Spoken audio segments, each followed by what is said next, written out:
જાગૃતિની રસોઈમાં તમારું સ્વાગત છે. આજે હું રાંધણ છટ છે ને થેપલા બનાવવાની છું ઘઉંના લોટના. અમે એક વાટકો ઘઉંનો લોટ લીધો છે.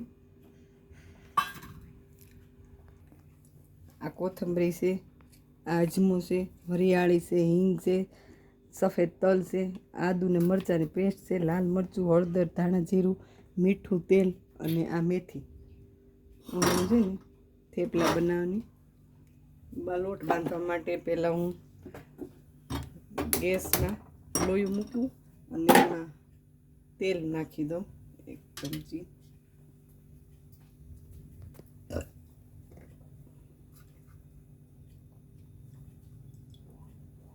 ચાર ચમચી તેલ નાખું છું. ચમચી નાની સીસા હોય એટલે 4 ચમચી તેલ નાખું છું.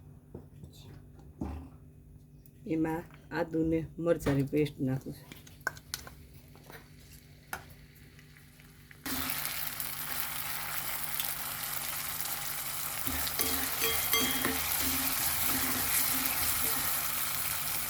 આદુ મરચાંની પેસ્ટ તળાઈ જાય જો અમે 2 પાણીએથી આ મેથી ધોઈ નાખી છે. હું ગેસની ફ્લેમ ધીમી કરી અને અંદર મેથી નાખું છું.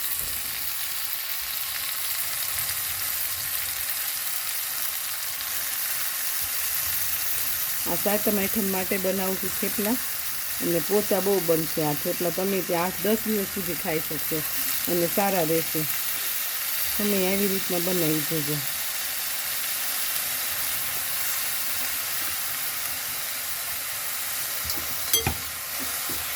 અને 2 મિનિટ અંથી ચાતરી લઉં.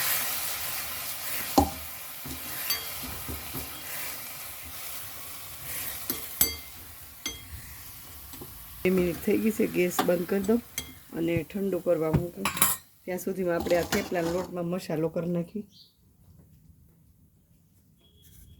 જો 2 ચમચી સફેદ તલ નાખું છું અને 1 ચમચી વરિયાળી નાખું છું. વરિયાળી જો ઓપ્શન છે, તમારે નાખીએ તો નાખી શકાય, નો તમને કદાચ ભાવતી હોય તો તમે સ્કીપ કરી શકો છો. અને અજમો છે 1 ચમચી હાથેથી ક્રશ કરીને નાખું છું.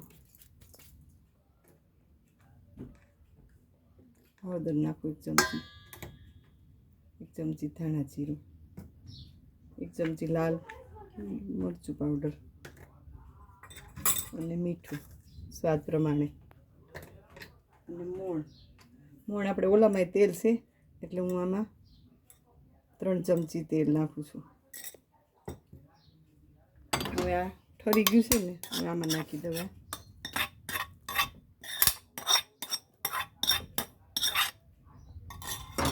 અને કોથમરી નાખી દઉં. પછી થોડું ગરમ હોય સેજ એટલે હું આનાથી આમ હલાવી નાખું છું.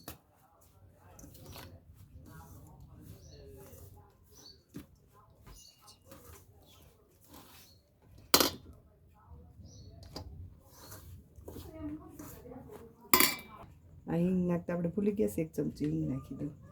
અને હવે આમાં દહીં તમારે નાખી શકાય, પણ મેં દહીં નથી નાખ્યું. તમે દહીં નાખવું હોય તો નાખી શકાય. હું ત્યારે એમના જ લોટ બાંધું છું.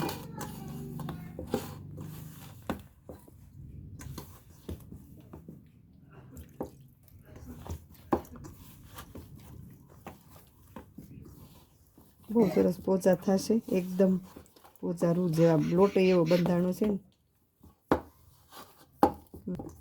ઢીલો બહુ કઠણ નહીં બાંધવાનો, ઢીલો જ બાંધવાનો એટલે થેપલા પોચા થાય.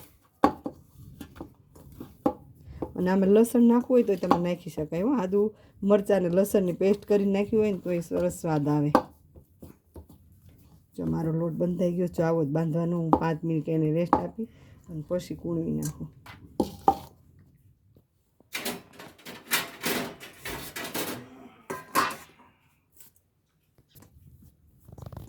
જો આપણા સરસ 5 મિનિટ થઈ ગઈ છે ને, સરસ થઈ ગયો છે લોટ, એકદમ પોચો અને સોફ્ટ લોટ થઈ ગયો છે. જો આવો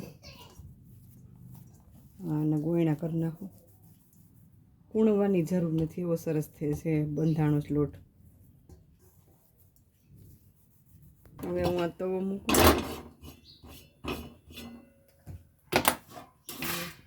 થેપલા વણી નાખીએ આપણે.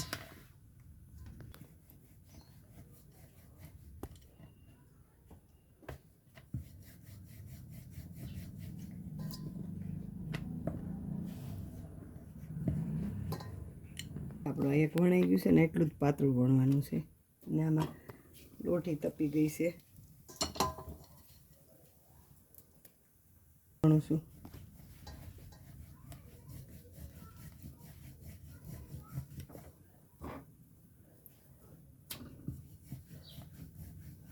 જો બીજું આપણું વણાઈ ગયું છે અને એક બાજુ શેકાઈ ગયું છે.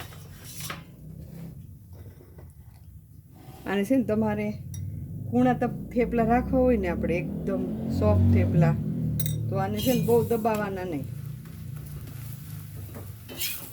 ઓછા હાથે તે પણ ડિઝાઇન સારી પડવી જોઈએ.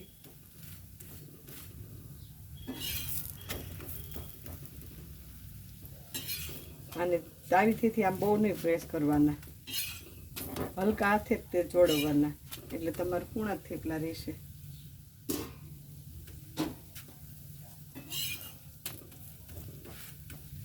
સેજ અમથો સેજ ધીમો કરું ગેસ.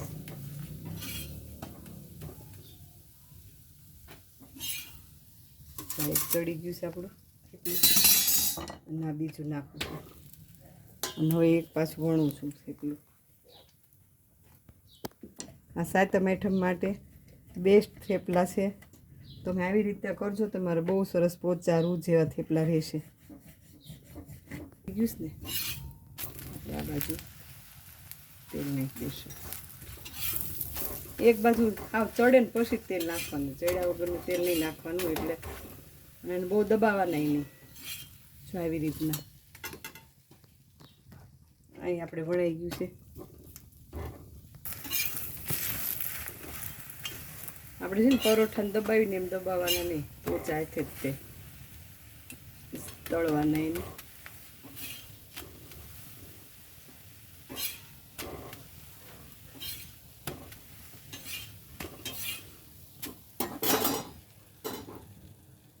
આ થેપલા તૈયાર છે. હું ચટણી બનાવી નાખું.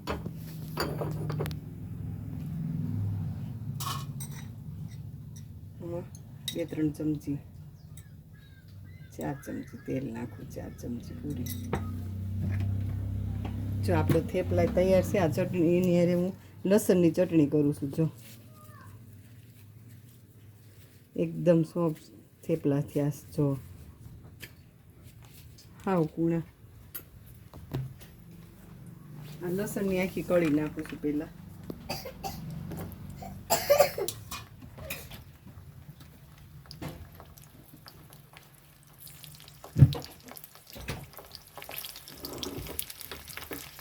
ગેસ ધીમો કરી નાખું.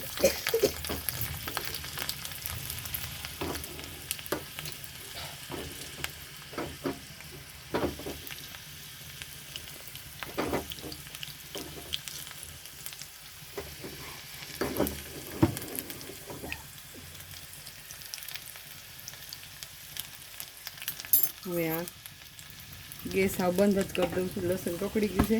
અને આવા લસણની ચટણી ને લસણ વાટીને લાલ મરચું ને લસણ નાખીને અને વાટીશ. આ ચટણી એ અંદર નાખું છું.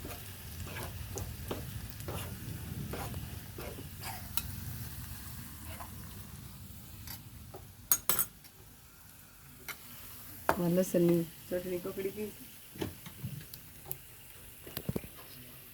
અંદર મીઠું નાખું છું સ્વાદ પ્રમાણે. આખી કળીવાળું લસણ કકડાવેલું બહુ સરસ લાગે આમાં.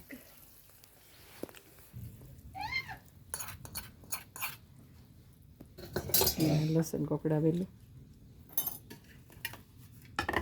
અને આ થેપલા જો એકદમ બોચા રૂ જેવા છે ને, આવી રીતના તમે બનાવજો. અને આ ચટણી સાથે બહુ સરસ લાગશે. તો જો મારા થેપલા તમને આ સાતમ આઠમમાં તો અમસ્તા તમે બહાર જાવ તો હોય તો તમારે લઈ જવાય. બહુ 7-8 દિવસ તો સારા જ રહેશે. અને અત્યારે સાતમના ઠંડા ખવાય. એટલે જો તમને મારો વિડીયો ગમે તો શેર ને લાઈક કરજો.